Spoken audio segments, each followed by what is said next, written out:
Mwekezaji na rais wa heshima wa timu ya Simba Mo Dewji leo ameweza kuingilia kati suala linaloendelea mtandaoni kuhusiana na mchezaji wa Simba Ahoua ambaye alifanya kitendo ambacho wanasimba wengi au mashabiki wengi hawakuridhika nacho baada ya kukosa nafasi ya wazi ya goli katika dakika zile za mwisho, yani dakika za jioni kabisa. Mo Dewji ameweza kuwasihi mashabiki ambao wamekuwa wakimlaumu zaidi mchezaji huyo na kusema kwamba mchezaji huyo Ahoua amekuwa sehemu ya mafanikio makubwa ya Simba kwa msimu huu ukilinganisha na misimu iliyopita, kwamba mchezaji huyu amehusika zaidi kuisaidia Simba kuweza kupata mafanikio mengi kwa msimu huu, hata kufikia hatua hii ya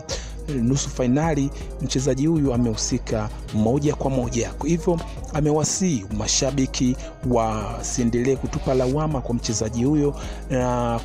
nguvu zao zote wazielekeze kwa timu hiyo kuisapoti na kuwapa sapoti wachezaji au, kwa sababu bado wana safari ndefu kuungana na mchezo unaofuata dhidi ya Stellenbosch, ambao mchezo huo utakuwa marudiano utakaofanyika kule Afrika Kusini tarehe 27. Hivyo mashabiki wanabidi watambue kwamba